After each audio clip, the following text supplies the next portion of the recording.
Shalom jemaat Tuhan.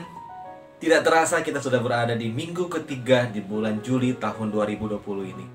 Saya percaya penyertaan Tuhan selalu nyata dalam kehidupan kita. Amin. Firman Tuhan berkata di Mazmur 30 ayat yang kelima, nyanyikanlah mazmur bagi Tuhan, hai orang-orang yang dikasihinya, dan persembahkanlah syukur kepada namanya yang kudus. Hari ini kita akan dilayani oleh pendeta Yohan Yahyadi. Mari siapkan hatimu untuk memuji, menyembah Tuhan. Selamat beribadah. Tuhan Yesus memberkati.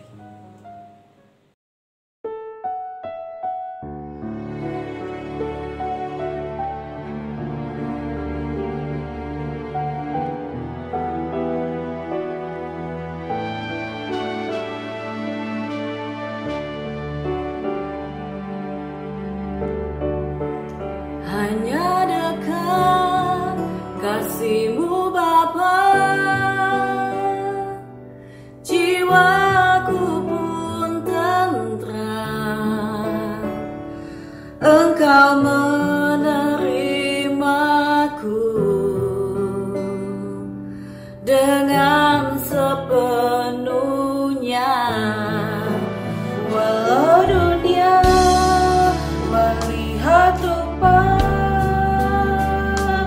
namun Kau memandangku sampai ke kedalaman hatiku. Tuhan, inilah yang ku tahu, Kau mengenal hatiku jauh melebihi semua yang terdekat sekalipun. Tuhan, inilah yang ku mau, Kau menjaga hatiku supaya kehidupan bermanjat senantiasa.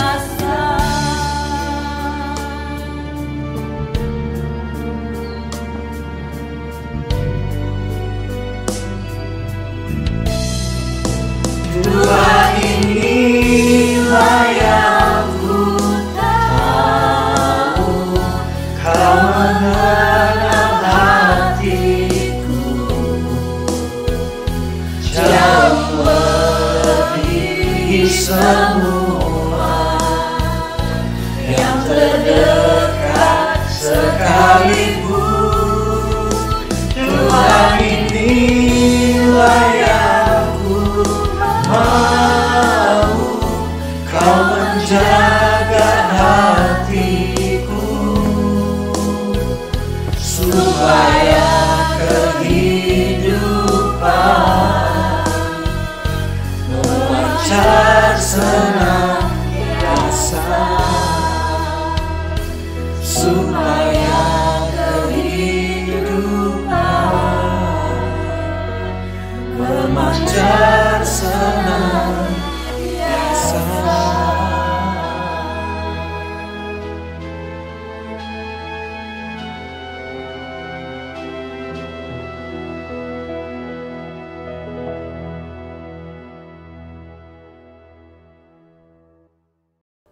Shalom.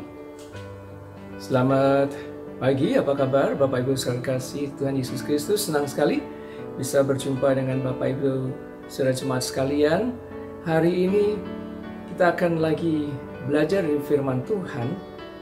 Dan ada dua ayat yang saya akan bacakan buat Bapak Ibu saudara sekalian. Ya.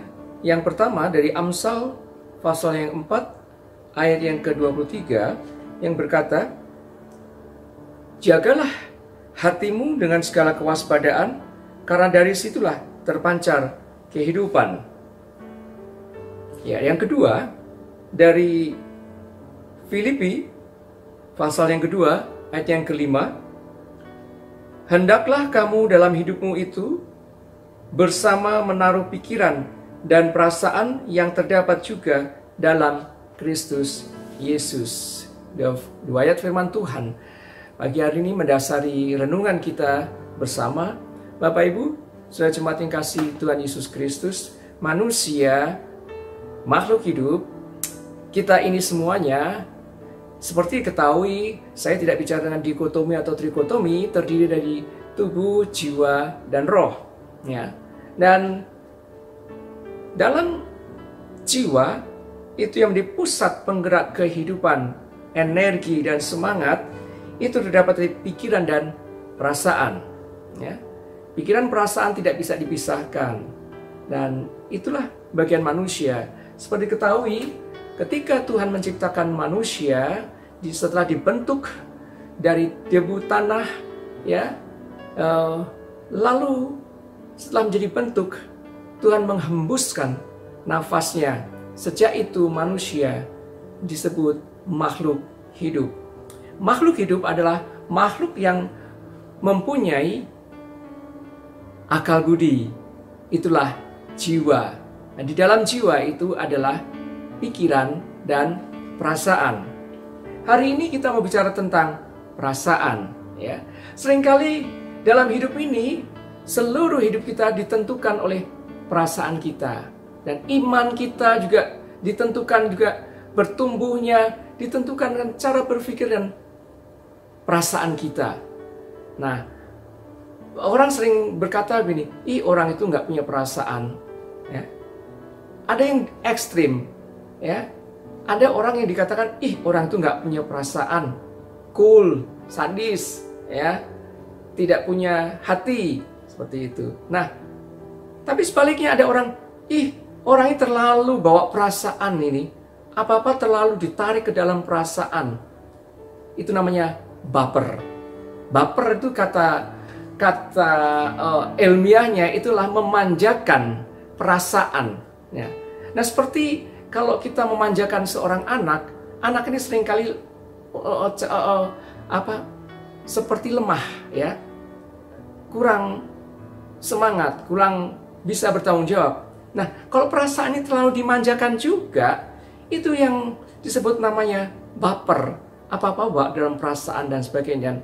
Orang kalau hidupnya terlalu baper, itu cenderung dia tidak gampang untuk menyesuaikan diri dan tidak produktif. Nah, sebagai orang Kristen, sebagai orang yang percaya, Bapak Ibu seringkali kita ini tahu firman Tuhan, ya, memikirkan firman Tuhan, ya, mengerti firman Tuhan. Tapi seringkali ketika firman Tuhan yang kita fahami, yang kita mengerti itu dihadapkan situasi, perasaan kita yang bicara. Seperti itu. Jadi seringkali kita sepertinya memahami firman Tuhan tapi tidak berhasil mempraktekkan firman Tuhan. Itu sebabnya tadi firman Tuhan katakan Filipi pasal 2 tadi. Hendaklah kamu dalam hidup bersama menaruh pikiran dan perasaan. Artinya itu berbarengan, ya. Berpikir dan berperasaan, ya, yang seimbang. Seperti itu. Dan Bapak Ibu, kalau dari Kamus Bahasa Indonesia itu dikatakan bahwa jiwa itu adalah penggerak kehidupan, ya. Jiwa adalah hasil atau perbuatan merasa, ya, merasa, ya. Nah, jiwa sendiri itu adalah seluruh kehidupan batin manusia. Itu tadi, manusia adalah tubuh, jiwa, dan roh. Dalam jiwa ada pikiran dan perasaan. Hari ini kita bicara soal perasaan. Dan saya senang dalam waktu 30 menit ini memfokuskan saja tentang perasaan, yaitu baper. Orang yang terlalu banyak membawa apa-apa, terlalu perasa. Seperti itu. Terlalu sensitif, ya. Nah, itu tadi saya katakan bahwa orang yang baperan itu sulit sekali memacu produktif dengan baik, ya. Dan satu ayat yang saya ingin juga bagikan dari Amsal, ya. Amsal ayat yang pasal yang keempat ayat 23, ya. Sekali lagi saya bacakan, ya. Jagalah hatimu dengan segala kewaspadaan, karena dari situlah berpancar kehidupan. Itu tadi, jiwa adalah pusat penggerak seluruh kehidupan manusia. Jadi manusia bergerak hidup itu sangat ditentukan dan dipengaruhi oleh jiwa. Maka ada pepatah katakan, di dalam jiwa yang sehat melahirkan tubuh yang sehat. Bapak Ibu, tidak berkepanjangan. Saya kasih contoh, ada orang yang tidak baperan dan hasilnya sangat luar biasa banget, ya. Dari contoh ini kita akan belajar supaya kita nggak baperan kalau mau hidup kita jadi berkat, ya. Siapa contoh yang saya akan sampaikan pada hari ini, ya? Satu saja contohnya dari Alkitab. Bapak Ibu sudah pernah dengar namanya Yusuf, ya, anak muda, ya, yang dari ceritanya dari keluarga yang mapan, ya, dari seluruh saudara-saudaranya, dia anak yang paling katanya disayang oleh papanya, cenderung dimanjakan, ya. Dari anak yang manja, anak yang diperhatikan lebih ekstra dari orang tuanya, dari saudara-saudaranya, menjadikan anak ini menjadi anak yang seharusnya biasanya kalau anak manja itu lebih kurang mandiri dan sebagainya, ya. Tapi kita lihat Yusuf, anak yang dimanjakan ini, ketika pada waktunya nanti dia menjadi seorang pemimpin besar di negeri asing, rahasianya satu tadi, dia nggak baperan, ya. Saya mulai seperti ini. Kenapa saya sebut dia nggak baperan, ya? Yang pertama, ya, dia waktu mengutarakan mimpinya, ya, itu menjadi alasan untuk saudara-saudara membenci dia, ya. Yang pertama memang dia saudara-saudaranya kurang suka sama dia karena bapaknya terlalu memanjakan dia, ya. Sebetulnya anak-anaknya saudara-saudaranya marahnya ke bapaknya, tapi pelimpahannya kepada Yusuf, ya. Lalu ketika dia punya karunia, ya karunia yaitu ya mimpi, ya. Dan mimpi itu menjadi triggernya, ya, saudara-saudaranya ini untuk merancangkan kejahatan, membunuh atau memusnahkan Yusuf supaya mimpi-mimpinya tidak terlaksana. Nah, singkat cerita, ketika satu hari, ya, seperti biasa Yusuf harus mengantarkan makanan untuk saudara-saudara yang sedang di ladang menggembalakan, ya. Lalu timbullah saudaranya berpikir, ini dia si mimpi ini, yang si manja itu. Mari sebaiknya kita bunuh saja supaya mimpinya tidak terlaksana. Lalu kalau mimpinya menjadi seperti yang dimimpikan itu, masakan kita dan bapak kita harus menyembah dia seperti itu, ya. Akhirnya rancangan itu ingin dilaksanakan. Tapi pada waktu yang bersamaan ada satu abangnya juga membela dia. Ya, janganlah dibunuh, biar kayak apa itu saudara kita. Bagaimana kalau kita jual saja, ya? Pada waktu bersamaan lewatlah saudagar-saudagar penjual budak seperti itu. Ya, rancangan jahat ini sepertinya terlaksana, memusnahkan mimpi, memusnahkan si Yusuf, ya. Bapak Ibu yang dikasihi Tuhan Yesus Kristus, seringkali rancangan jahat manusia sekalipun, kalau itu dalam kontrol Tuhan, itu justru menjadi batu loncatan untuk memuluskan rancangan Tuhan boleh terlaksana.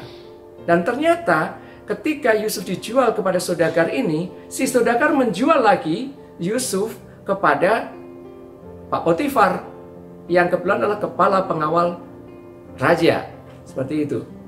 Nah, di rumah Pak Potifar ini, Yusuf yang bukan kebetulan, dia berparas elok dan perilakunya manis, ya. Ada dua indikasi bahwa dia itu anak manja, tapi anak yang dimanjakan tapi dia tidak manja. Ya, terbukti apa? Ketika di usia muda seperti itu dibawa ke pengasingan, masuk ke negeri orang asing, lalu diperkerjakan sebagai budak, dia nggak baper, dia nggak putus asa, dia nggak meraung-raung, dia nggak menangis, dia tidak menyesali hidupnya. Tapi dibuktikan apa? Selama kerja di rumahnya Potifar, justru dia bekerja dengan baik-baik, membuat Pak Potifar jatuh hati, ya. Lalu mempercayakan seluruh kekuasaan di rumah itu, ya, dipercayakan kepada Yusuf. Dia mendapat kasih dari Potifar, ya. Sebetulnya Yusuf dalam kondisi ini sudah nyaman, ya, sudah nyaman. Wah, di rumah istana kecil, ya, menjadi pemimpin, dikatakan semua dipercayakan kepada Yusuf, bahkan tidak perlu memikirkan apa-apa. Pak Potifar sudah tahu beres, satu saja memang yang tidak diserahkan pada Yusuf, yaitu istrinya, ya. Nampaknya sudah aman. Sekali lagi, dalam keadaan nyaman sekalipun itu, Yusuf tidak juga baper, ya. Dia tetap melakukan tugasnya dengan penuh tanggung jawab, ya. Kalau dia baper, dia bisa membanggakan diri, menjadi sombong dan sebagainya. Dan kalau dia baper, dia bisa juga marah dengan Tuhan. Ini yang saya mau sampaikan, bahwa ketika kita diperlakukan tidak adil, ya, arah-arahnya terakhir kita akan marah sama Tuhan. Kita bapernya bukan hanya kepada manusia, kita baper sama Tuhan. Tapi Yusuf, ya, dia tidak baper sama sekali kepada siapapun, apalagi kepada Tuhan. Ini dibuktikan dibuktikan ketika itu Tante Potifar, ketika melihat kecakapan Yusuf, kelemah lembutan, kesopanan, dan kerajinan Yusuf, jatuh hati. Dan setiap hari dia digoda. Anak pemuda seusia 17 tahun itu paling rentan dalam penggodaan kalau udah bicara soal seks. Ya, dia nggak tergoda dengan jabatan tinggi dan sebagainya. Tapi kalau soal yang ini sangat tergoda. Tapi ada statementnya dari Yusuf, dia berkata begini, masakan aku melakukan kejahatan besar ini? Aku berdosa kepada Allahku. Ini yang saya katakan tadi. Yusuf dalam keadaan yang sebetulnya dia merasa tidak bersalah, diperlakukan tidak adil oleh abangnya. Dan dia merasa bersalah juga ketika dia menyampaikan mimpinya karena tahu di mimpi dari Tuhan. Tapi akibat menyampaikan mimpi dari Tuhan, dia justru diperlakukan tidak adil oleh abang-abang. Seharusnya dia bisa baper sama Tuhan, marah sama Tuhan. Tapi ternyata dalam perjalannya waktu, dia nggak pernah baper dengan Tuhan. Dia tetap hidup menyembah Tuhan, tetap hidup takut akan Tuhan. Pusat penyembahan dan pusat kehidupannya tetap Tuhan yang Maha Kuasa yang berdaulat atas hidupnya itu. Ya. Justru karena dia takut akan Tuhan, sekali lagi, ya, hidup sudah benar, hidup takut akan Tuhan, ya, ternyata membawa dia sekali lagi masuk dalam situasi yang harusnya membuat dia baper, yaitu difitnah oleh Tante Potifar, ya, karena Tante Potifar nggak berhasil membujuk Yusuf untuk tidur bersama dia. Tante Potifar tersinggung, maka dia memfitnah Yusuf. Dilaporkan pada suaminya bahwa Yusuf berusaha memperkosa dia. Suaminya, puji Tuhan, percaya sepenuhnya kepada istrinya. Kenapa saya katakan puji Tuhan? Karena ternyata fitnahnya ibu Tante Potifar ini justru lebih mempercepat langkahnya Yusuf untuk menuju impiannya itu terlaksana. Karena difitnah, maka Yusuf dijebloskan di penjara.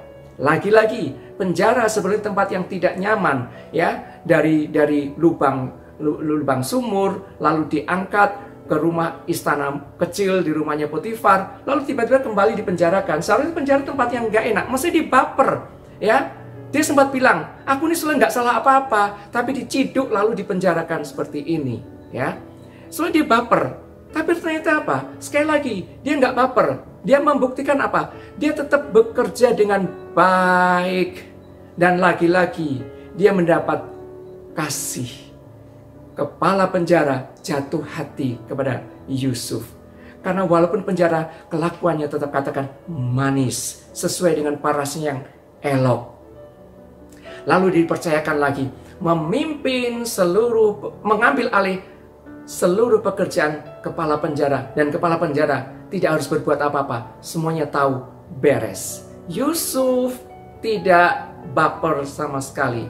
Dan pertama, bukti orang gak baper itu hasilnya apa? Dia produktif. Dia selalu bisa bekerja dengan baik. Dia bisa konsentrasi. Banyak sekali di antara kita ini, kalau udah baper, kita jadi menyalahkan diri, menyalahkan orang lain, menyalahkan keadaan, dan menyalahkan semua situasi yang membuat dia tidak beruntung hidupnya seperti itu. Yusuf tidak menghabiskan waktunya untuk baper, merenung-renung, kenapa sih aku begini, kenapa sebenarnya tidak begini, kenapa begini. Tema besar kita bahwa hidup ini bukan hanya karena melihat, tapi karena percaya kepada sesuatu yang belum terjadi. Itu namanya iman. Orang percaya yang berbaut pada Tuhan, hidupnya sangat ditentukan oleh seberapa besar imanmu untuk melihat masa depan yang penuh pengharapan itu. Sebab manusia itu hidup, kita ini hidup, ya, sudah dalam rancangan Tuhan sebelum dunia ini ada, ya. Pemazmur dari Mazmur 139, ya, saya bacakan. Mazmur 139 ayat yang ke-16 katakan begini. Matamu melihat selagi aku bakal anak, dan dalam kitabmu semuanya tertulis hari-hari yang akan dibentuk sebelum ada satupun daripadanya. Ya. Jadi kalau Yusuf dalam keadaan tertekan, dia baper, merenung, mengapa begini, mengapa begitu, dia nggak akan bisa maju-maju. Hidup harus move on, ya. Bapak Ibu, hidup dalam rancangan Tuhan tidak harus mulus selalu. Ingat, kita ini hidup, ya, sejak manusia dalam dosa, manusia semua berdosa. Dan firman Tuhan juga katakan, Pemazmur 139 katakan juga, sejak dalam kandungan kita ini sudah berdosa dan kita dilahirkan dalam kesalahan. Ya, dosa itu yang menyebabkan manusia terpisah dari Allah. Ya. Dan akibatnya manusia itu mengalami penderitaan. Penderitaan apa? Penderitaan batin dan penderitaan fisik. Nah, seringkali dosa itu begitu menyiksa batin yang tadi terjemahkan saya dengan baper, ya. Kalau kita nggak nyaman, kita nggak mendapatkan sesuatu yang kita inginkan, kita baper. Yusuf, ya, dalam catatan referensi yang saya baca, semuanya mengatakan Yusuf secara manusia dia tidak melakukan kesalahan apa-apa sampai dia harus dijual, dia harus masuk sumur, dia harus dipenjara. Catatan referensi mengatakan bahwa Yusuf tidak melakukan kesalahan yang setimpal yang harus dipenjara. Sekali lagi, kejahatan yang dibuat oleh manusia itu menjadi pemulus untuk rancangan Tuhan. Rancangan masa depan yang penuh pengharapan itu segera terlaksana. Dan ini yang diyakini oleh Yusuf. Makanya ketika Yusuf berkata begini, ketika saudara-saudara bertemu dengan dia, ya, saya anggap semua Bapak Ibu sudah mengetahui cerita dan sejarahnya Yusuf, ya. Satu ketika negeri di mana keluarganya itu dilanda kelaparan, seluruh keluarganya harus mencari bahan makanan di Mesir. Yang pada musim kekeringan itu Yusuflah yang menjadi pemimpinnya. Kenapa jadi pemimpin?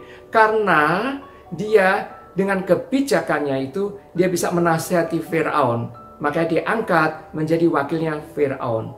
Dan ketika saudara-saudaranya itu mencari kebutuhan pemenuhan kebutuhan makan, bertemulah dengan Yusuf yang waktu itu sudah menjadi mangku bumi. Mereka nggak kenal Yusuf karena mereka nggak tahu rancangan Tuhan yang pernah diceritakan oleh Yusuf, bahwa mimpinya itu satu waktu engkau akan datang menyembah, seperti itu. Yusuf tahu itu. Ketika dikenalin saudara-saudaranya, ya, dia bikin strategi bagaimana supaya dia memastikan itu benar saudaraku, ya. Sekali lagi saya mau katakan, Yusuf tidak baper. Artinya tidak baper apa? Dia nggak perlu lagi mengingat-ingat kesalahan yang dibuat oleh saudaranya. Yang jelas, dia tahu persis, justru karena kejahatan rancangan jahat kakak-kakaknya saudaranya itu membuat dia sekarang ini ada menjadi mangku bumi. Bapak Ibu, seringkali kita dalam proses pembentukan Tuhan untuk menuju rancangan Tuhan yang sempurna, yaitu masa depan yang penuh pengharapan, kita harus mengalami proses pembentukan yang tidak nyaman. Yusuf untuk bisa sampai jadi mangku bumi, dia menunggu 13 tahun waktunya pembentukan itu sejak dia usia 17 tahun. Dijual oleh kakak-kakaknya, jadi budak, lalu menjadi narapidana.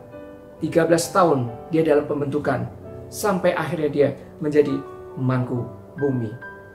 Selama 13 tahun, sekalipun diceritakan, Yusuf tidak baper, tidak bawa perasaan terlalu dalam, tapi dia lebih percaya pada pengenalannya akan Tuhan yang berdaulat atas hidupnya, dan Tuhan yang berdaulat atas hidupnya itu mengatur hidupnya dengan sempurna. Orang yang beriman, dia tahu persis tujuan hidupnya, fokus hidupnya adalah rancangan Tuhan yang sempurna itu.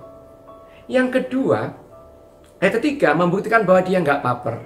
Ya, tadi saya katakan dia nggak baper. Ya, dia tetap bekerja dengan baik dan sebagainya sampai dipercayakan sampai di mangku bumi. Karena dia nggak baper, dia nggak merenung-renung kenapa begini dan begitu. Dia harus move on, dia maju seperti itu. Bapak Ibu, orang beriman, ini tema besarnya dari gereja ini tahun ini ya, seperti itu, bahwa kita hidup bukan karena melihat, tapi karena percaya. Ya, kalau ini menjadi tema hidup kita, Bapak Ibu, selama kita hidup di bumi ini, kita akan terus mengalami proses, dan proses. Itu sebabnya kita nggak bisa hidup hanya memanjakan perasaan kita. Ya, ketika kita tunduk kepada pimpinan Tuhan sebagai orang beriman, kita harus menomorsatukan perasaan kita. Kita harus menomorsatukan apa menjadi kehendak Tuhan. Ya, seringkali kita berpikir, kita mengerti, kita memahami firman Tuhan, berkata, jangan khawatir. Tapi ketika kondisi depan kita membuat kita khawatir, kita lebih percaya kepada apa yang kita lihat yang membuat kita khawatir. Lalu seolah-olah firman Tuhan itu nggak hidup, yang nggak berkuasa. Ya, ketika kita dalam kondisi disakiti, ya, ketika kita hidup benar, kita disakiti, kita merasa diperlakukan tidak adil, ya. Lalu kita merasa, kok Tuhan ini nggak adil? Yusuf diperlakukan seperti itu, tapi dia nggak baper, itu tadi saya katakan. Bapak Ibu, mari kita move on, ya.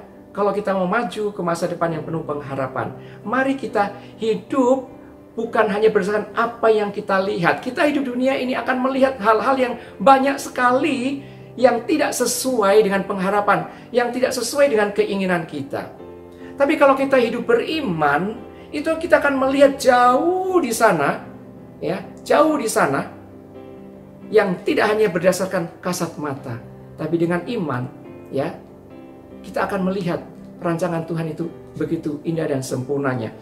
Maka ketika Yusuf tahu itu persis, ya, itu yang saya katakan tadi. Pertama, dia tidak kehilangan dan tidak melepaskan dirinya dikontrol oleh Tuhan. Dalam keadaan terdesak, banyak kali kita lebih baik, ngapain aku taat firman Tuhan kalau aku dalam ancaman. Yusuf waktu diancam oleh ibu Potifar, kamu ya, kalau nggak mau tidur sama aku ya, kamu bisa ini. Dan ancamannya dibuktikan, karena kamu tidak taat padaku, aku masukkan penjara. Sebenarnya masukkan penjara kan karena fitnahnya ibu. Nah, seringkali kalau kita dapat ancaman, kita, aduh, ngapain gue hidup benar ya kalau ternyata ancaman itu aku hadapi.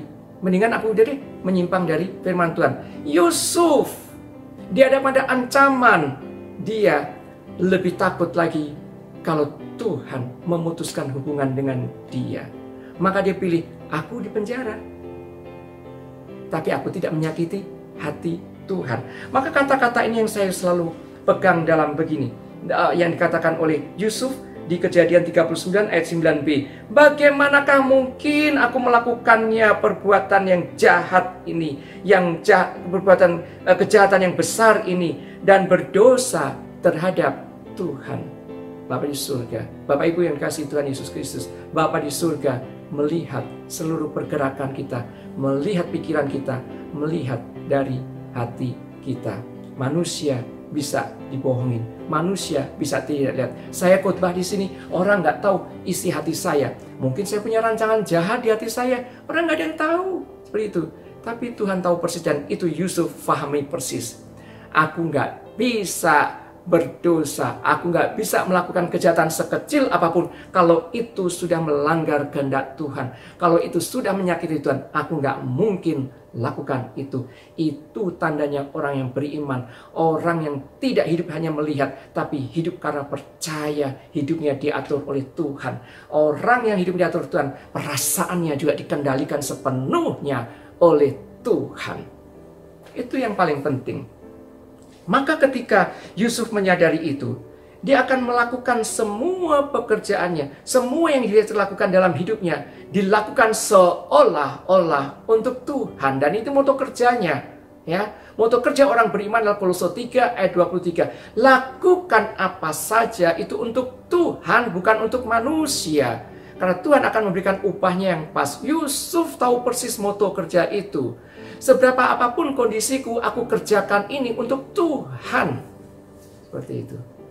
Makanya perhatikan, jelas dari tiga kali di pasal 39 saja katakan berarti Yusuf disertai oleh Tuhan. Bapak Ibu, disertai oleh Tuhan itu bukan berarti dimanjakan oleh Tuhan. Disertai oleh Tuhan itu berarti Tuhan melihat setiap gerak kita. Nah, seringkali kita nggak sadar bahwa kalau Tuhan menyertai kita, itu Tuhan mengamati pikiran kita, keputusan kita, rencana kita, isi hati kita. Seringkali kita tidak sadar itu. Kita pikir kalau disertai Tuhan itu, kita nggak akan mengalami kecelakaan, kita nggak akan mengalami kebangkrutan, kita nggak akan kesakitan, nggak akan mengalami kemiskinan, dan sebagainya. Usaha kita pasti berhasil. Disertai Tuhan berarti diawasi oleh Tuhan 24 jam. Dan ini yang sangat difahami oleh Yusuf. Sangat difahami oleh Yusuf. Itu sebabnya dia melakukan sesuatunya dengan penuh tanggung jawab untuk Tuhan. Ciri khas orang gak baperan. Yang kedua adalah bertanggung jawab dengan baik atas apa yang dipercayakan oleh Tuhan dalam hidupnya. Dia melupakan semua yang baik, semua yang buruk dalam hidupnya. Dia lupakan itu karena dia tidak hidup hanya melihat apa yang dialami kesusahan itu. Dia nggak melihat penjara, dia nggak lihat lubang sumur, dia nggak lihat posisi sebagai budak. Dia nggak lihat itu, tapi dia percaya rancangan Tuhan tidak ada yang gagal, pasti terlaksana. Seringkali rancangan Tuhan sempurna itu tidak terlaksana dalam hidup kita karena kita baper, ya, kita baper, lalu kita muruk, ya, kita lalu menyalahkan Tuhan, lalu kita undur dari Tuhan, seperti itu. Seringkali kita gagal di tengah jalan, padahal selangkah ke depan ini tinggal selangkah lagi rancangan Tuhan disempurnakan. Tapi karena kita baper dengan Tuhan, kita undur dari Tuhan. Yusuf tidak melakukan itu. Saya ingin bacakan Kejadian 45 pasal yang kelima, katakan gini. Ini yang saya suka sekali, kata-kata ini. Tetapi sekarang janganlah bersusah hati dan janganlah menyesali diri karena kamu menjual aku ke sini, sebab untuk memelihara kehidupanlah Allah menyuruh aku mendahului kamu. Itu yang saya katakan tadi. Rancangan jahat manusia itu seringkali juga diizinkan oleh Tuhan. Bapak Ibu, saya mau ingatkan, Mungkin dalam kegagalan kita ambil keputusan sekalipun, kalau itu kita udah bawa doa, ternyata gagal rencana kita. Kegagalan itu salah satu bagian dari Tuhan untuk memuluskan rancangan Tuhan. Karena rancangan Tuhan bukan yang kamu pikirkan rancangan itu. Maka dibikin gagal rancangan kita, supaya kita masuk pada rancangan Tuhan yang sempurna. Yusuf, dia tidak baper. Kejahatan itu ternyata salah satu bagian proses Tuhan untuk menuju penggenapan rancangan Tuhan. Maka karena dia tahu itu, dia tidak dendam. Nah, ciri orang yang tidak baperan yang ketiga lah, dia tidak menyimpan luka batin. Dia tidak dendam. Dia tidak menyimpan kebencian, kemarahan. Dan Bapak Ibu, kebencian, kemarahan itu sejatinya adalah menyiksa kita sendiri. Kita sedang menghujam-hujamkan pisau belati ke hati kita sendiri. Orang kita benci, orang kita dendami tidak merasakan itu. Tapi kita sedang menghujam belati dendam itu di hati kita sendiri. Yusuf tahu persis itu. Aku nggak mau menyiksa diriku sendiri. Aku nggak mau menyiksa diriku sendiri. Seperti itu. Ciri khas orang yang tidak baperan adalah mudah memaafkan dan tidak menyimpan dendam sama sekali. Coba baca dari Kejadian 50 ayat 21, itu juga menjadi ayat yang menegaskan lagi bahwa Yusuf tidak baperan, ya. Kejadian 50 ayat 20 katakan begini, memang kamu telah mereka-rekakan yang jahat terhadap aku, tetapi Allah telah mereka-rekakannya untuk kebaikan dengan maksud melakukan seperti yang terjadi sekarang ini, yakni memelihara suatu bangsa yang besar. Bapak Ibu perhatikan, mimpi anak umur 13 tahun, ya, sepertinya muluk-muluk mimpi yang itu, seperti itu. Tapi perhatikan, karena mimpi ini, Yusuf sedang melaksanakan program Tuhan dalam kehidupannya. Tuhan punya program yang pribadi terhadap setiap manusia. Setiap manusia. Tadi dikatakan sejak dunia ini belum ada, dunia sudah punya rancangan dalam kehidupan kita masing-masing. Ya, itu tadi yang saya bacakan, Mazmur 139. Ya, Mazmur 139. Saya baca sekali lagi. Ya. Matamu melihat selagi aku bakal anak, dan dalam kitabmu semuanya tertulis hari-hari yang akan dibentuk sebelum ada satupun daripadanya. Rancangan Tuhan dalam kehidupan kita sempurna sekali. Hari-hari yang akan kita lalui sudah dicatat oleh Tuhan, dan itu yang dimengerti, yang difahami oleh Yusuf, bahwa hari-hari hidupnya diatur oleh Tuhan dengan sempurna. Bapak Ibu saudara kasih Tuhan Yesus Kristus, kalau menyadari hidupmu hari ini, sepahit apapun, apapun keadaanmu yang tidak sesuai dengan harapanmu, itu semuanya ada dalam catatannya Tuhan. Makanya ayat yang tadi dikatakan Filipi 2 ayat 5 katakan, hendaklah kamu dalam hidupmu bersama menaruh pikiran yang disesuaikan dengan firman Tuhan, yang itu mempengaruhi, yang menggerakkan perasaanmu, yang dipimpin juga oleh firman Tuhan. Maka inilah yang katakan hati ini pusat penggerak kehidupan. Dan hati inilah pusatnya kehidupan. Pikiran dan perasaan itu seharusnya sinkron. Kalau dikuasai oleh firman Tuhan, dia bergerak bersama-sama untuk menuju rancangan masa depan yang penuh pengharapan yang kita nggak tahu sekarang. Tapi seperti Yusuf katakan, inilah yang terjadi. Rancangannya Tuhan yang kita nggak pernah tahu dari dulu adalah untuk melanjutkan kehidupan. Sama dengan juga Ayub, ya. Ketika dia mengalami proses penderitaan yang luar biasa sekali, firman Tuhan katakan, tidak ada sampai sekarang ini dan kapanpun manusia mengalami penderitaan seperti dia. Manusia, dia akan mengalami itu. Ketika dia menderita seperti itu, pastilah separuh manusia dia menderita. Dia meraung-raung, iya, ya. Tapi ketika dia bertobat, dia menyadari kedaulatan hidupnya diatur oleh Tuhan, dia minta ampun sama Tuhan, Tuhan pulihkan, dia bisa bilang begini, sekarang aku tahu rancangan Tuhan tidak ada yang gagal.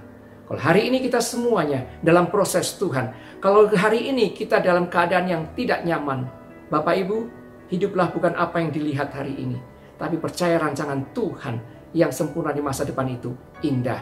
Jangan baper, jangan baper, ya. Satu ayat yang saya ingin bacakan buat kita semua, yang ayat yang sangat terkenal, yaitu Amsal 4, ya. Amsal 4 ayat yang ke-23 tadi saya sudah bacakan, yang ayat pembukaan kita. Jagalah hidupmu dengan segala kewaspadaan, karena dari situlah terpancar kehidupan. Kalau hati ini, kalau jiwa ini, kalau pikiran ini, kalau perasaan ini berjalan seiring yang dikuasai oleh firman Tuhan. Firman Tuhan gak ada yang gugur, firman Tuhan gak ada yang salah, firman Tuhan gak gagal. Itu yang membuatkan kita waspada, artinya bijak menyikapi hidup ini, bijak dalam meresponi kondisi hidup ini, bijak dalam menentukan langkah dalam hidup ini, seturut kehendak Tuhan, menuju rancangan Tuhan sempurna, yaitu masa depan yang penuh pengharapan. Kalau hari ini kita semuanya hidup tidak berdasarkan apa yang kita lihat hari ini, tapi hidup seperti yang dirancangkan, yaitu masa depan yang indah itu, maka hari ini jangan terlalu baper, tapi utamakan hati Tuhan yang disenangkan. Yusuf menjadi model, menjadi contoh bahwa hidupnya tidak dikendalikan oleh perasaan manusia semata, tapi dikendalikan sepenuhnya oleh firman Tuhan. Hari ini secara singkat, itu yang saya mau sampaikan. Bapak Ibu, iya kita lagi susah kadang-kadang. Iya, kadang-kadang kita lagi kecewa. Iya, kadang-kadang kita khawatir. Iya, kita kadang-kadang ketakutan. Apalagi masa-masa ini, ya, masa pandemi ini, kapan berakhirnya kapan? Kita nggak tahu, ya. Kita lihat situasi, berita, korban makin banyak. Ada tahap kedua ini, makin bahaya dan sebagainya. Semua ketakutan, semua khawatir, semua cemas. Iya, ya, pebisnis semuanya pada khawatir, ya. Anak-anak sekolah, orang tua, semuanya lihat fakta yang dilihat mata, khawatir, cemas, takut, bimbang, ragu-ragu. Iya, karena itu adalah bagian dari perasaan, bagian dari jiwa. Tapi yang dikendalikan oleh firman Tuhan, yang dikendalikan oleh firman Tuhan, dia selalu berpikir positif bahwa rancangan Tuhan nggak ada yang jahat. Bapak Ibu, semua yang tidak enak, semua yang tidak nyaman, ini juga sebentar saja dia akan berlalu. Sama, kalau kita lagi senang-senang, kita lagi happy-happy, itu juga nggak selamanya. Hidup ini berproses, bergantian. Nah, kalau dalam kondisi yang proses ini yang tidak menentu seperti ini, kita selalu baper, kita nggak move on, kita tidak akan pernah menikmati rancangan masa depan yang penuh pengharapan.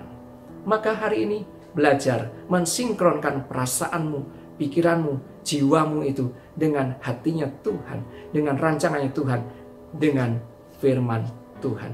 Maka firman Tuhan menjamin masa depan yang penuh pengharapan. Sejak engkau belum ada, sejak engkau belum dilahirkan, rancangan Tuhan itu sudah sempurna. Rancangan hari-hari yang akan melalui sudah ada, yaitu rancangan masa depan yang penuh pengharapan.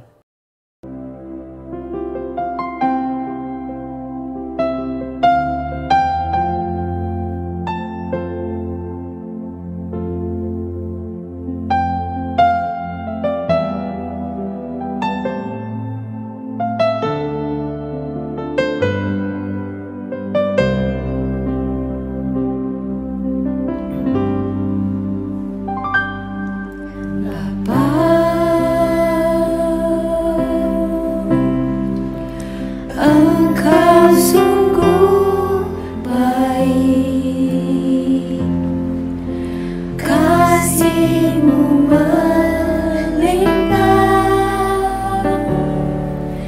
di hidupku.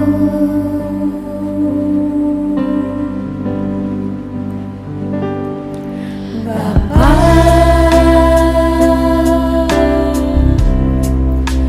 ku berterima kasih berkat-Mu hari ini yang Kau sediakan bagi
saudaraku yang kekasih di dalam nama Tuhan Yesus Kristus, oma, opa, om dan tante yang ada di rumah. Mungkin saat ini kita belum bisa datang beribadah di tempat Tuhan karena kondisi dan situasi dunia yang sedang mengalami suatu resesi. Tapi saya yakin dan percaya bahwa ini semua bukannya sesuatu kebetulan, karena Tuhan sudah menyiapkan semuanya itu indah dan pada waktunya. Saya mau sharing sedikit di sini tentang betapa besar perbuatan Tuhan atas hidup saya dan keluarga saya. Saya Christian, pasti oma, opa, om, tante sekalian udah tau lah saya ya, karena sering mondar mandir di rumah Bu Seli, nggak tahu ngapain ya di rumah Bu Seli, pokoknya mondar mandir aja. Oke, saya seorang blind pianis. Saya mengalami kebutaan sejak umur 9 tahun. Awalnya kebutaan ini sama seperti kita penyakit kayak kita minus aja, saya kabur-kabur gitu, dan itu prosesnya nggak langsung blek hilang, tapi mengalami satu proses dari umur 5 tahun. Prosesnya itu mulai berangsur-angsur kayak pelan-pelan tapi pasti gitu. Nah, di saat umur 9 tahun itulah puncaknya ketidakmelihatan saya, atau puncak dari kebutaan saya. Awalnya secara manusiawi, secara kedagingan saya merasa gak terima, kok Tuhan begini sih, kok saya harus dapat ujian atau cobaan yang seberat ini Tuhan, kenapa Tuhan ambil penglihatan saya. Sekian lama saya bergumul ya, akhirnya saya mulai mencoba belajar yang namanya musik. Dari umur 10 tahun saya masuk ke salah satu sekolah luar biasa yang ada di Kalimantan. Sebelumnya saya sekolah di sekolah umum, dan sekolah tersebut tidak bisa menerima saya kembali dikarenakan kondisi mata saya yang tidak melihat. Jadi sekolah tersebut mengeluarkan surat pengeluaran saya. Jadi statusnya saya dikeluarkan dikarenakan tidak bisa melihat. Tapi ya itulah hebatnya Tuhan dan ajaibnya Tuhan. Jadi di saat saya tidak bisa melihat, di saat saya buta atau kehilangan bagian dari indera saya, Tuhan tunjukkan cara di situ. Saya mulai belajar musik, saya mulai ikut beberapa kejuaraan, dan puncaknya saya ikut salah satu kompetisi musik klasik yang ada di Jakarta, dan ini event internasional. Dan waktu saya belajar piano klasik, guru saya sendiri atau beberapa sekolah musik di Jakarta atau di Indonesia bahkan bisa dikatakan tidak bisa menerima anak dengan kedisabilitasan tunanetra. Karena apa? Karena belajar musik klasik itu membutuhkan yang namanya kita baca partitur. Tapi saya yakin dan percaya Tuhan akan tuntun saya untuk saya bisa belajar musik klasik. Di satu ketika saya bersama mama saya datang ke satu sekolah musik yang saya anggap sekolah musik terakhir untuk saya. Terakhir saya kunjungin, karena saya nggak tahu lagi kalau udah dari sini kemana lagi. Dan disitulah Tuhan pertemukan saya dengan guru saya. Nah, disitulah guru saya juga gambling bagaimana cara mengajar saya, karena terus terang tunanetra itu belajar hanya menggunakan feeling, sedangkan musik klasik membutuhkan penglihatan karena membutuhkan baca partitur. Dan sudah saya dikasih percobaan selama kurang lebih 1 bulan, dan saya nantang guru saya, kalau saya dalam 1 bulan saya bisa mengikuti pelajaran yang diberikan oleh guru saya siap untuk keluar. Dan masuklah saya ke hari Minggu pertama. Saya ingat waktu itu tanggal 5 November 2014 saya belajar. Dan sekarang lebih gilanya lagi, mama saya bacain ada yang namanya brosur tersebut menerangkan kalau ada kompetisi piano klasik yang diadakan di tahun 2015. Wah, saya kayaknya tertantang banget, tertarik gitu. Akhirnya saya bilang sama guru saya, Pak, saya mau ikut kompetisi. Di situ guru saya juga gambling. Guru saya jadinya kayaknya anak gila kali ya. Mungkin guru saya berpikir seperti itu dulu ya. Dan guru saya nggak ngomong apa-apa, dia cuma kasih 3 repertoar atau 3 karya musik klasik yang menurut saya sih biasa-biasa aja gitu untuk saya yang terbiasa main feeling gitu. Dikasih, jadi perlombaannya itu Agustus, saya masuk November 2014. Dan seiring berjalannya waktu, Tuhan tuntun saya untuk saya masuk ke kompetisi ini bukannya karena Tuhan gila atau apa ya. Tuhan memang kadang-kadang apa yang kita pikirkan itu nggak sesuai seperti yang Tuhan pikirkan gitu. Jadi menurut kita jalan di situ buntu, padahal Tuhan kasih tahu di situ ada satu jalan lagi.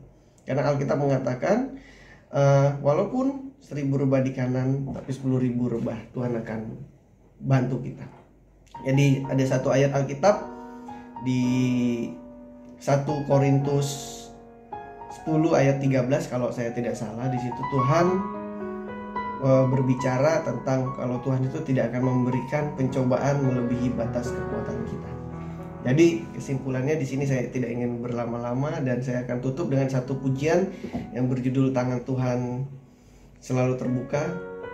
Dan saya ingin berbagi ini supaya menguatkan saudara-saudara sekalian yang di rumah.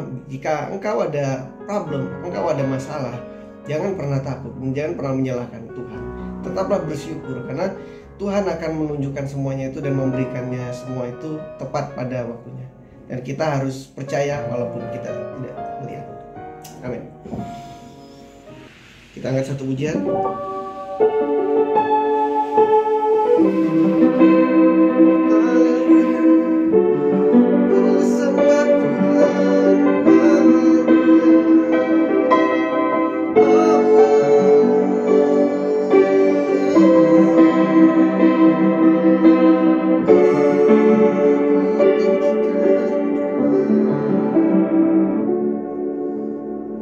Segala yang telah terjadi mungkin kita tak dapat mengerti mengapa Tuhan izinkan semua masalah silih berganti. Tuhan tak memberi pencobaan melebihi kekuatan kita. Dekatkan diri kepadanya.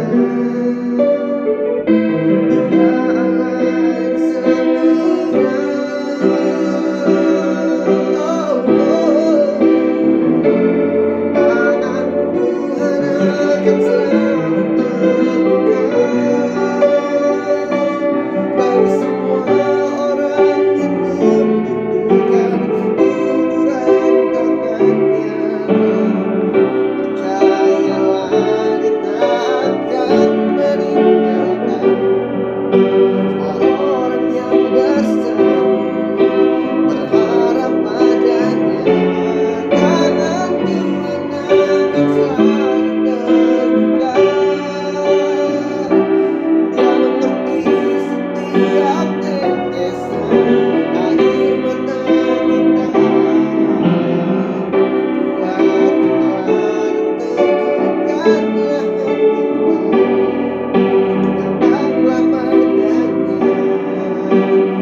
Sebab tangan Tuhan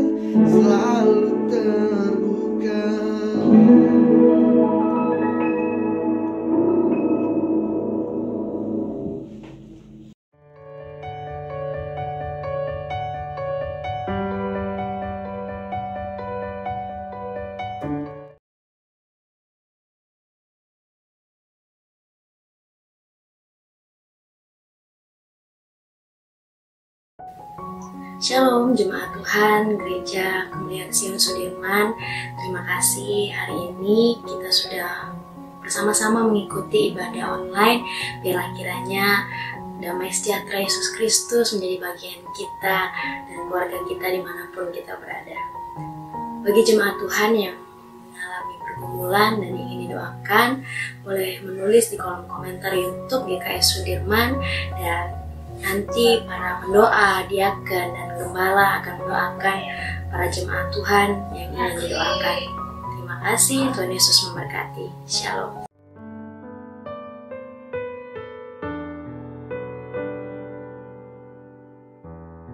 Bagi jemaat yang ingin memberikan persembahan dan perpuluhan, dapat mentransfer ke rekening BCA yang tertera di layar.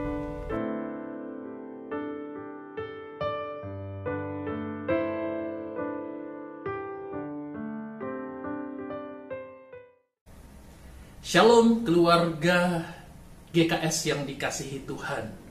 Puji nama Tuhan, hari ini kita sudah mengikuti ibadah raya secara online bersama dengan keluarga kita masing-masing dan di rumah kita masing-masing. Puji nama Tuhan, saya percaya hari-hari ini banyak yang menjadi permintaan kita kepada Tuhan. Menghadapi situasi yang sulit, bahkan situasi yang menakutkan bagi banyak orang. Tetapi kita percaya apa yang kita minta kepada Tuhan. Firman Tuhan katakan, mintalah maka akan diberikan kepadamu. Yang kita minta adalah kekuatan. Yang kita minta adalah perlindungan dan penyertaan Tuhan. Dan pertolongan Tuhan yang selalu tepat pada waktunya. Biarlah menjadi bagian bagi setiap kita yang percaya kepada Tuhan. Dan saat ini kita akan berdoa. Terima kasih Bapa di dalam surga untuk kasih setiamu Tuhan yang tidak pernah berkesudahan di dalam hidup kami. Terima kasih, terpujilah Engkau ya Tuhan, Allah yang kami percaya, Allah penyelamat kami, Allah gunung batu kami, Allah tempat perlindungan kami. Terima kasih untuk saat ini Engkau sudah berbicara bagi setiap kami, keluarga-keluarga kami. Untuk kami Tuhan, bahwa setiap permintaan kami kepadamu Tuhan, apa yang kami Tuhan ingin minta kepadamu, untuk Engkau Tuhan lakukan. Banyak hal Tuhan, yang setiap kami baik pribadi, keluarga kami Tuhan naikkan kepadamu. Ini yang kami percaya, bahwa Engkau mendengar setiap doa-doa kami. Dan kami telah menerima semua jawaban dari setiap doa yang kami naikkan kepadamu. Terima kasih Bapa di dalam surga, untuk Tuhan persekutuan yang begitu indah Tuhan, yang Engkau berikan bagi setiap kami, keluarga besar secara khusus, Gereja Kemuliaan Sion Sudirman. Walau kami Tuhan tidak Tuhan beribadah secara korporat bersama-sama, di satu tempat secara bersama-sama, tetapi Roh-Mu yang menyatukan kami. Dari rumah kami masing-masing, secara online kami Tuhan boleh satukan Tuhan hati kami. Kami boleh datang Tuhan memuji dan menyembah-Mu, bahkan terlebih mendengarkan akan kebenaran firman-Mu. Terima kasih Bapa untuk setiap kesempatan yang baik, bahkan Tuhan kehadiran-Mu Tuhan, perkenanan-Mu di dalam hidup kami. Dan kami terus berdoa, biarlah penyertaan-Mu Tuhan terus menjadi sempurna atas kami. Melewati masa-masa yang sulit, melewati masa-masa di mana Tuhan kondisi yang begitu memprihatinkan. Bahkan bukan hanya kami Tuhan sebagai gereja, bahkan sebagai bangsa, bahkan seluruh dunia ini Tuhan menghadapi ancaman yang begitu besar, karena Tuhan ada virus yang begitu mematikan ada di sekitar kami. Tetapi inilah yang menjadi keyakinan kami sebagai orang percaya. Kau katakan, kau tidak usah takut, sebab Tuhan beserta dengan kami. Kalau Engkau beserta dengan kami Tuhan, Kau ada di dalam kami dan kami ada di dalam-Mu. Kami Tuhan percaya bahwa kami berjalan bukan lagi dengan kekuatan dan kuasa kami, tetapi kami berjalan dengan kekuatan dan kuasa daripada-Mu. Kalau Engkau di pihak kami, siapa lawan kami Tuhan? Tidak ada. Bahkan setiap virus sakit penyakit kami percaya, kami telah patahkan kuasanya di dalam nama Tuhan Yesus. Terima kasih Bapa. Terlebih Tuhan, kami minta kepadamu Tuhan, biarlah Tuhan kekuatan, sukacita, damai sejahtera-Mu Tuhan memenuhi setiap kami. Kami tidak mau hidup di dalam ketakutan dan kekhawatiran, karena kami punya Tuhan, kami punya Allah. Kami Tuhan telah menyerahkan setiap kekhawatiran kami di dalam Tuhan Engkau. Engkau Tuhan pemelihara kami. Terpujilah Engkau. Kami berdoa untuk seluruh Tuhan keluarga GKS Tuhan. Secara khusus juga untuk GKS Sudirman. Mulai dari hamba-hamba-Mu Tuhan, mulai dari Gembala Senior, Pak Bunadi dan keluarga, Bu Seli sebagai Gembala dan keluarga, kami sebagai penatua dan para diaken yang ada, bahkan semua pengerja, semua jemaat yang ada, orang-orang tua, baik juga Tuhan anak-anak muda sampai kepada anak-anak kecil, kami semua ada di dalam Tuhan perlindungan dan penyertaan Tuhan yang sempurna. Bahkan kota kami ada di dalam perlindungan-Mu, bangsa kami ada di dalam perlindungan-Mu. Kami percaya Tuhan bahwa Engkau Tuhan mengasihi Tuhan bangsa kami. Terjadi pemulihan bagi bangsa kami. Kami akan melihat kemuliaan-Mu dinyatakan. Terima kasih, kami mengucap syukur bahkan untuk setiap persembahan yang terus diberikan Tuhan oleh umat-umat-Mu yang mengasihi-Mu, untuk terus menunjang pelayanan pekerjaan-Mu Tuhan. Kau berkati setiap persembahan apapun bentuk yang mereka berikan. Kami mengucap syukur, terpuji-pujilah Engkau. Dan saat ini Tuhan, kami telah siap Tuhan untuk menerima berkat daripada-Mu. Terimalah berkat yang besar dari Allah Bapa di surga. Berkat dari Bapa di surga, cinta kasih dari Tuhan Yesus Kristus, dan penyertaan Roh Kudus kiranya terus tinggal di dalam hidup kita, menjadi kekuatan, menjadi pengharapan yang kuat. Terima kasih, kami telah menerima berkat-Mu Tuhan, dan kami yang telah menerima berkat-Mu, sama-sama kami katakan amin.